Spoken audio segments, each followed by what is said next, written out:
उपस्थित धर्म प्रेमी श्रद्धावान जिज्ञासु भाइयों तथा सुशील बहनों, हमारा विषय चल रहा है 18 पाप और 9 पुण्य। 18 पाप में से हमने कितने देख लिए? 10 देख लिए हैं। आज 11वां और 12वां पाप है द्वेष और क्लेश। पाप का नाम क्या है? द्वेष और क्लेश। और पुण्य है मन पुण्य। मन पुण्य और द्वेष क्लेश, ये 2 पाप है। द्वेष क्लेश दर्शन ढक देता, आत्मरुचि न जगाता। मन का पुण्य शांति कर देता, स्तुति से दर्शन पाता हो। सब माल खरीदो, त्रिशलानंदन की खुली दुकान है। सब माल खरीदो, त्रिशलानंदन की खुली दुकान है। द्वेष और क्लेश से हमारा दर्शन नाम का कर्म सपना कम हो जाता है। द्वेष और क्लेश करने से दृष्टि खुलने की जगह और ज़्यादा बंद हो जाती है। हमारा ध्यान में इसने आयो, हमारा ध्यान में इसने आयो, इस तरह से आदमी की दृष्टि कम हो जाती है। द्वेष और क्लेश, ये 2 पाप हमारे दर्शन गुण को ढकते हैं। जिनको केवल ज्ञान हो जाता है उनको 3 लोक और 3 काल का सब दिखता है। पहले तो ध्यान में आता है ज्ञानावरणी से, और दर्शनावरणी के कारण से सब उनको दिखने लगता है। सब ध्यान में उनके आ जाता है। पहले जन्म में ये कौन था, अगले जन्म में ये कौन होने वाला है, ये पेड़ पहले कहाँ था, आदि सारी बातें उनको दर्शन गुण से ध्यान में आती है। और हमारा दर्शन गुण ऐसा ढक जाता है कि घर के लोगों की बातें भी ध्यान में नहीं आती। घर के लोग हमारे लिए क्या सोचते हैं और हम उनके लिए क्या सोचते हैं, ऐसी विसंगति तैयार हो जाती है। भगवानों, द्वेष और क्लेश हमेशा हमारी जिंदगी से माइनस हो जाना चाहिए। ना द्वेष करना किसी के साथ, ना क्लेश किसी के साथ करना। द्वेष वाढवी द्वेषाला, क्लेश वाढवी क्लेशाला। आग ना विझे अग्नी से, द्वेहेच सांगूया देशाला। प्रेम अर्पुनी प्रेमाने, अर्थ सांगूया सत्संगतीचा। अर्थ सांगू सत्संगतीचा। पुढे मनी बोध घेऊन आम्ही, मनी बोध घेऊन आम्ही, शोध घेऊया शांतीचा। पुढे जाऊन आम्ही हो, बिगुल वाजवू क्रांतीचा। पुढे जाऊन आम्ही हो, बिगुल वाजवू क्रांतीचा। द्वेष से द्वेष बढ़ता है और क्लेश से क्लेश बढ़ता है। किसी के साथ द्वेष की गांठ मन में बांध ली, उसके बाद उसके अवगुण ध्यान में आता है और ज़्यादा द्वेष बढ़ता है, और ज़्यादा क्लेश बढ़ता है। ज्ञानी लोग कहते हैं किसी बूढ़े से द्वेष मत करो, किसी बीमार से द्वेष मत करो, किसी दुखी के साथ द्वेष मत करो। भगवानों, गंदगी से गंदगी भी अच्छी हो सकती है। हमारा सोनखत अनाज उगाने में बहुत काम आता है। इस तरह से गटार का पानी भी बहुत ज़्यादा काम आता है। कहते हैं राजा जीत शत्रु रास्ते से जा रहे थे और सुबुद्धि नाम के प्रधान उनके साथ चल रहे थे, उनका रथ चला रहे थे। रास्ते में इतनी बड़ी गटर आई तो सुबुद्धि को राजा ने कहा, अरे ध्यान नहीं रखते हो क्या साफ सफाई का? कितनी बदबू आ रही है, कितना गंदा पानी यहाँ का हो गया है, ये ठीक बात नहीं है। तो प्रधान ने कहा, राजन गंदगी भी कभी कभी अच्छी होती है, गंदगी में से भी अच्छी बातें निकलती है। गंदे को गंदा मत कहो, वो भी अच्छा हो सकता है। राजा ने कहा, ठीक है भाई, गंदा तो गंदा ही रहेगा, अच्छा कैसे होगा? बोले 1 महीने के बाद इसका जवाब मैं आपको दूंगा। घर जा कर के सुबुद्धि नाम के प्रधान ने क्या किया, 7 घड़े मंगाए। 7 घड़े मंगवाए और पहले घड़े में क्या किया उन्होंने, रेती मतलब वाळू उसके अंदर डाली और घड़ा पानी से भर दिया। 7 दिन के बाद 7 घड़े एक के ऊपर एक रखे थे, एक के ऊपर एक 7 घड़े रखे थे। तो आखिरी घड़े में क्या रखा उसने, वाळू रखी, कंकर पत्थर रखे और वो पानी टपकता टपकता दूसरे घड़े में गंदा पानी डाला। कौन सा? वो गटर वाला पानी। गटर वाला पानी उसके अंदर डाला और टपकते टपकते टपकते वो घड़ा भर गया। दूसरे में उसने क्या किया था, कोयले डाले थे, कोयले डाले और दूसरे में से कोयले से छान छान करके पानी तीसरे घड़े में पड़ने लग गया। तीसरे घड़े में उसने क्या किया, कोयले का चूरा डाला, कोयले की पाउडर डाली और तीसरा घड़ा भी टपकते टपकते चौथे घड़े तक आया। हर घड़ा खाली होने में 7 दिन लगते थे। 7 दिन के बाद पहला घड़ा पूरा हुआ, 15 दिन के बाद दूसरा घड़ा पूरा हुआ, तीसरे और 7 दिन के बाद तीसरा घड़ा साफ हुआ। उसने क्या किया, चौथे घड़े में चूना डाला, चौथे घड़े में चूना डाला और वही गटर का पानी रिश्ते रिश्ते कहाँ आ गया, चौथे घड़े में आ गया। 5वें घड़े में उसने मिट्टी डाली, 5वें घड़े में मिट्टी डाली और मिट्टी टपकते टपकते, मिट्टी में से टपकते टपकते पानी 5वें घड़े में आ गया।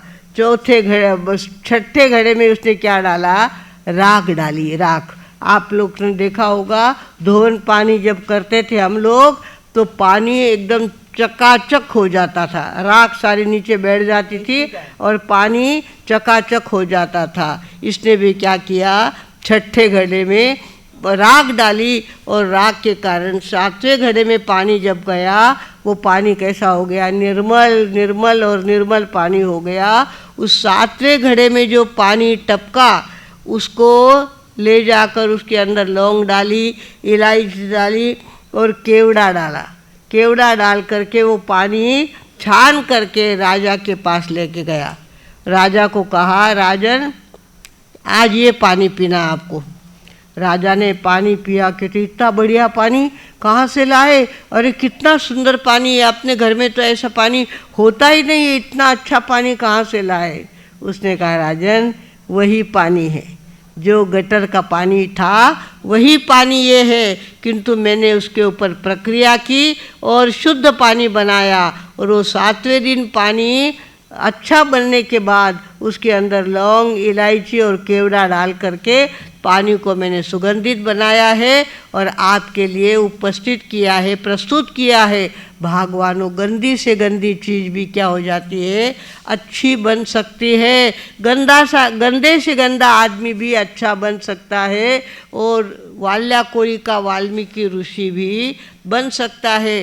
भगवानों, किसी का भी द्वेष मत करो, किसी के साथ क्लेश मत करो। ना द्वेष करना है ना किसी के साथ क्लेश करना है। हमें तो यहाँ तक बने क्या करना है, सबके साथ बांधिल की, आपुल की और शामिल की, सभी के साथ बंध जाना है, मित्रता के नाते से बन जाना है, उसके सुख दुख में शामिल होना है और उसको अपनापन दिखाना है। अपनापन दिखाएंगे, उसके दुख में शामिल होंगे और उसके साथ हम बंध जाएंगे तो अपने आप सामने वाला भी अपनी मित्रता आपको बहाल करेगा और देखते देखते 1 और 1 2 नहीं, 1 और 1 11 हो जाएंगे। भागवानों, द्वेष और क्लेश हमेशा दुखदायी होते हैं, दर्शन गुण को ढकते हैं और हमारा बहुत बड़ा नुकसान होता है। खास नुकसान तो द्वेष और क्लेश से पुण्य पूरा घट जाता है। जिस घर में द्वेष होता है, जिस घर में क्लेश होता है, उस घर की पुण्यवानी कम कम होने लगती है। और कहते हैं घर के मालिक कहते आजकल दुकान चालेच नहीं, आज पैसों घर में आवेच नहीं, क्यों नहीं आता घर में पैसा?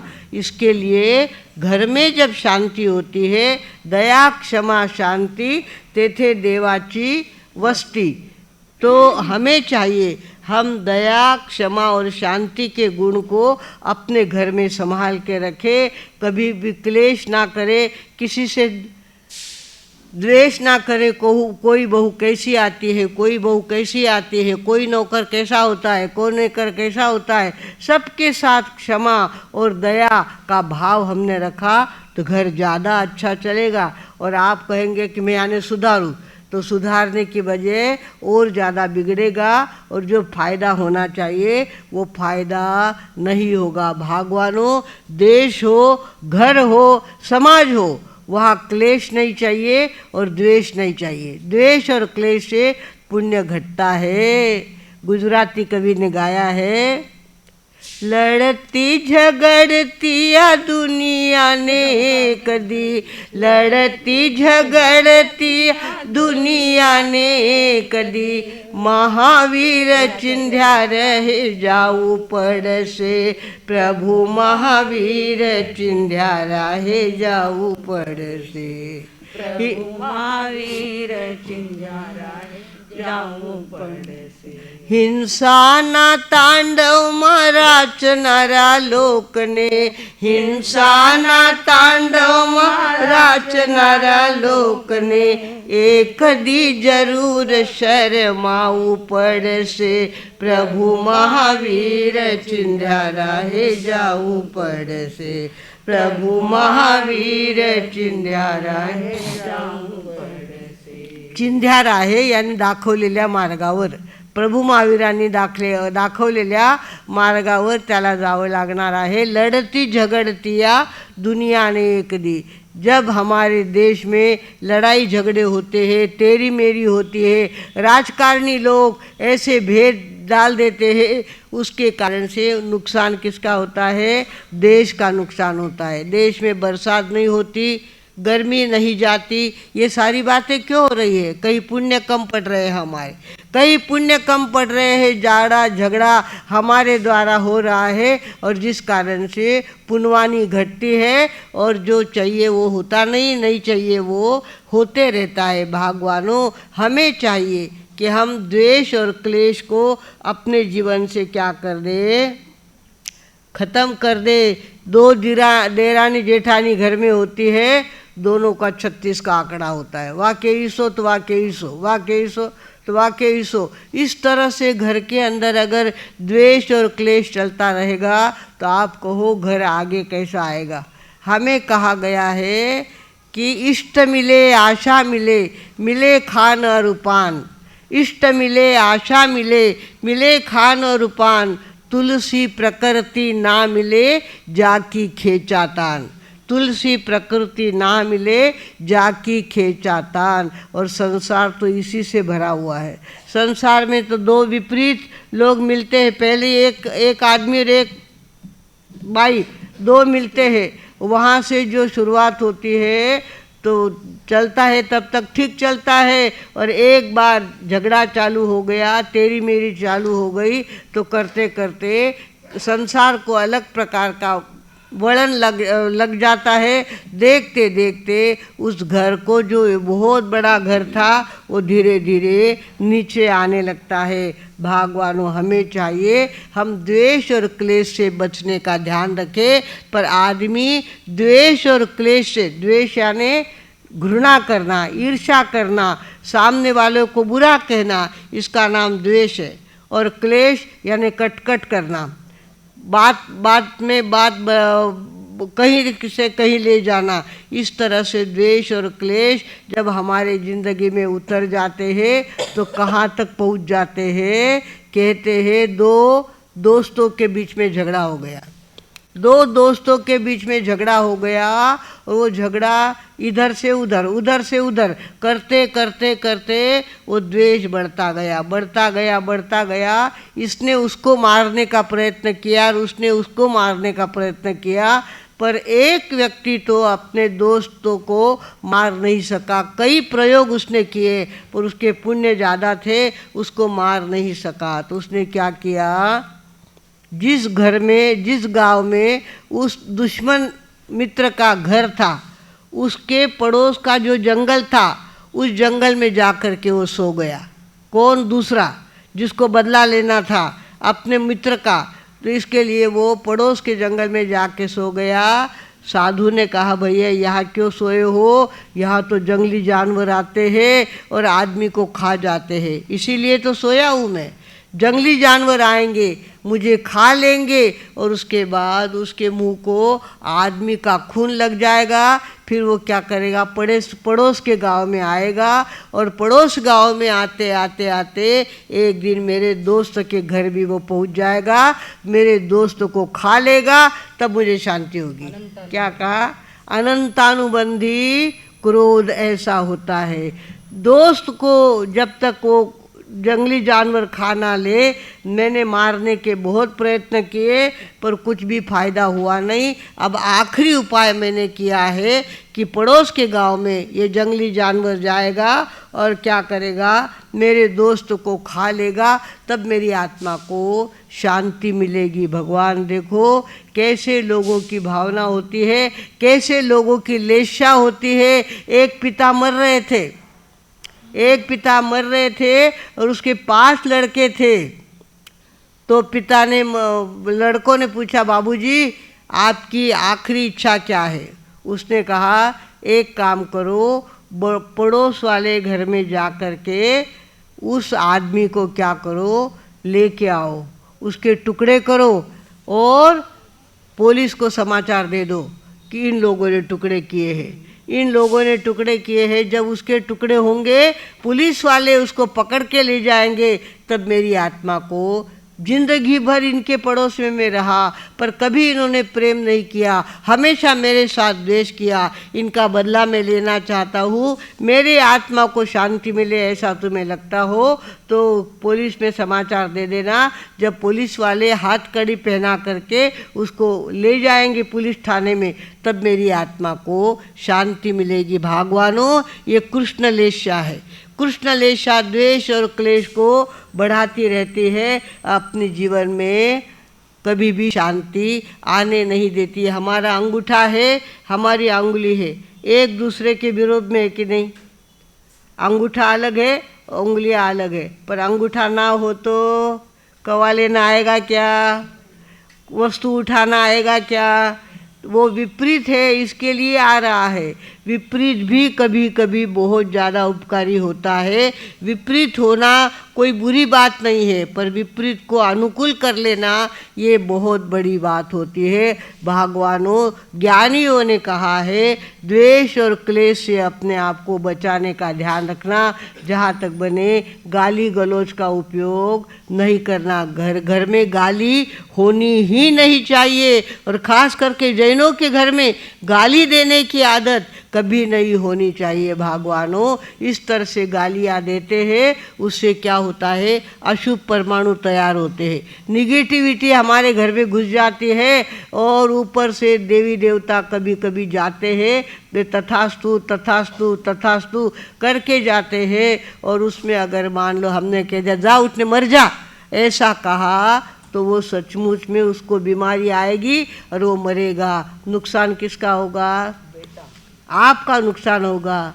ना बोलो ना बोलो ना बोलो रे, गाली ना बोलो ना बोलो ना बोलो रे, अमृत में विष ना घोलो रे, गाली ना बोलो ना बोलो ना बोलो रे, बोलो गाली ना बोलो ना बोलो ना बोलो रे।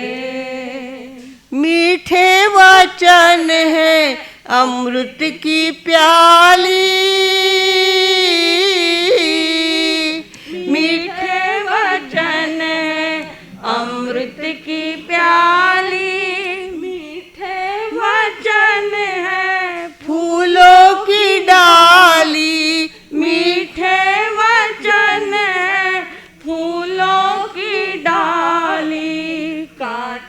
के बन में ना डोलो रे गाली ना बोलो ना बोलो ना बोलो रे गाली ना बोलो ना बोलो ना बोलो रे अमृत में विष ना घोलो रे गाली ना बोलो ना बोलो ना बोलो रे गाली ना बोलो ना बोलो ना बोलो रे। घर में गालियाँ देने की आदत ही नहीं चाहिए।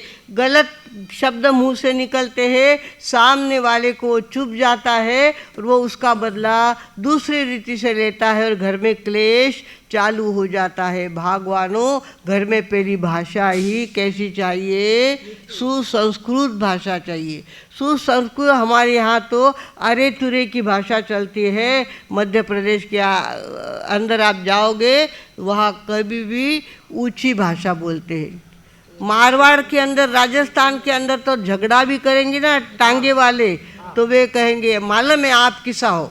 क्या कहेंगे? मालूम है आप किसा हो। थे किसा हो नहीं कहेगा, तू नहीं कहेगा। क्या कहेगा? मालूम आप किसा हो। इस तरह से हमारे महाराष्ट्र के अंदर ऊंची भाषा बोलने की आदत बहुत कम है और हम क्या करते हैं? तू मैं करते हैं। ए दादा, ए दादी, ए मामा, ए मामी, ऐसे थोड़ी बोला जाता है। मामा साहब, मामी साहब, दादा साहब, दादी साहब, ऐसे बोलना चाहिए। पर हम क्या करते हैं?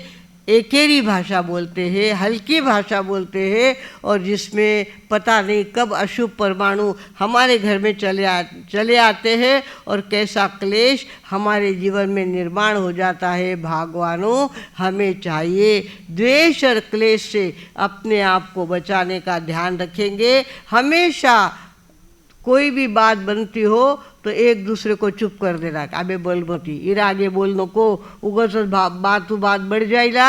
देखते देखते बात से बात बढ़ेगी और सामने वाला उत्तर देगा, फिर से वो झगड़ा चालू हो जाएगा। नहीं, अपने को ऐसा काम नहीं करना। हमारे घर में, हमारे समाज में द्वेष और क्लेश नहीं होना चाहिए। इसका सभी को ध्यान रखना है। भगवानों, इस तरह से अगर हम द्वेष और क्लेश दो पापों से अपने आप को बचाएंगे, उसके लिए पुण्य कौन सा है? मन पुण्य। मन पुण्य कहता है सवेरे साथ में बैठ कर के प्रार्थना करना मन पुण्य का काम होता है। हमारे यहाँ रोज़ 6 बजे, 6:30 बजे प्रार्थना चालू होती है और 1 घंटा हम भक्तामर, किंकरपुर, गुरुदेव का नित्य नियम सारी बातें करते हैं। उसके बाद आगे का काम करते हैं। उसके बाद नौकाशी वापरते हैं। भगवानों, घर में भी इस तरह की आदत चाहिए। हमें तो 10 साल की थी और हमारे प्रज्ञा जी के पिताजी 8 साल के थे। तब माता जी माँ से कहते जाओ प्रार्थना ने, पहला प्रार्थना करने आओ, पछे दूध चा देवा। इस तरह से हमको प्रार्थना में भेजते थे। गांव के बड़े बड़े लोग आकर के खड़े खड़े, तब गणेश लाल जी महाराज साहब का जमाना था, खड़े खड़े प्रार्थना करना। श्री महावीर स्वामी की सदा जय हो, आनंद मंगल करू आरती, गुरुदेव तुम्हें नमस्कार बार बार हो। ये सारी प्रार्थना हमने, एक बाजू में मेरा भांजा खड़ा रहता था, एक बाजू मैं खड़ी रहती थी और हम प्रार्थना करवाते थे। बड़े बड़े लोग प्रार्थना करते थे। भगवानों, सवेरे हर घर में प्रार्थना होनी ही चाहिए। उठते और ब्रश मुंह में डालते हो, ये अच्छा नहीं है, ये सुसंस्कृत काम नहीं है। हमारा काम तो पहले उठ के ब्रश मुंह में डालना नहीं है, पहले प्रार्थना करना, पहले स्तुति करना भगवान की। भगवान की स्तुति करने से मन का पुण्य बढ़ता है, मन का पाप घटता है और मन स्वच्छ होता है। पहले सामूहिक प्रार्थना अपने घर में होनी ही चाहिए। घर के बड़े लोग हैं, वो घर में नियम कर दे कि बिन्नी हो, बेटा हो, कोई भी हो, चालो सगड़ा बैठो आणि सगड़ा पे प्रार्थना कर लेवा। पहला भक्तामर फेर लेवा, પછી जिसकी स्तुति जमी वे करा, प्रार्थना कर लेवा। उसके बाद हम नौकाची वापरेंगे। उठते के साथ ब्रश मुंह में लेना, ये काम सुसंस्कृत लोग का नहीं है। सुसंस्कृत लोग तो पहले भगवान की भक्ति करते हैं, उसके बाद आगे का काम करते हैं। भगवानों, मन का पुण्य बढ़ना बहुत जरूरी है। मन का पुण्य किससे बढ़ता है? भगवान की स्तुति करने से, प्रभु की स्तुति करने से मन का पुण्य बढ़ता है। और मन का पुण्य बढ़ाना बहुत जरूरी है। द्वेष और क्लेश ये दो पाप घटने चाहिए और मन का पुण्य बढ़ना चाहिए। सवेरे उठे उठे चाह ले लिए, ऐसा नहीं होता। पहले चाय नहीं, पहले भगवान की भक्ति, उसके बाद चाय। इस तरह से अगर हम अपने जीवन को लाइन लगाने का प्रयत्न करेंगे तो देखते देखते घर स्वर्ग बन जाएगा। Why wait for heaven, I make it here. उस स्वर्ग को हम यहाँ निर्माण कर सकते हैं मन का पुण्य बढ़ा करके, प्रभु भक्ति करके, संतों की भक्ति करके हम अपने पुण्य को बढ़ाएंगे। द्वेष और क्लेश से पुण्य को घटाएंगे नहीं। और हमारा दर्शन गुण, दर्शन देखने की शक्ति हमारी ऐसी बढ़नी चाहिए, सामने वाला आदमी दिखे तो वो कितने % है ये हमारे ध्यान में आ जाना चाहिए। बहुत सारे लोगों को ध्यान में आता है कि आदमी है सामने, कौन से कितने टक्के का आदमी है, 50% है, 60% है, 70% है, या आदमी 25% है। ये आपके ध्यान में आ सकता है अगर आप मन का पुण्य बढ़ाओ तो देखते ही आदमी आपके ध्यान में आ सकता है। भगवान हमारे संतों के होता है ये। संत लोग तुरंत पहचान लेते हैं। एक लड़की दिखाने के लिए लाए नगर के अंदर, तो उनके भतीजे के, प्रवीण ऋषि जी महाराज साहब के भतीजे के लिए लड़की चाहिए थी। उन्होंने कहा वो काम मैं नहीं करूँ, वो काम मैं नहीं करूँ। फिर भी उसने तो, उनकी नज़र तो पड़ी गई उस लड़के में और उसने कह दिया लड़की बिगड़ी हुई है। क्या कह दिया? लड़की बिगड़ी हुई है। देखो कितना बड़ा धोखा हो जाता।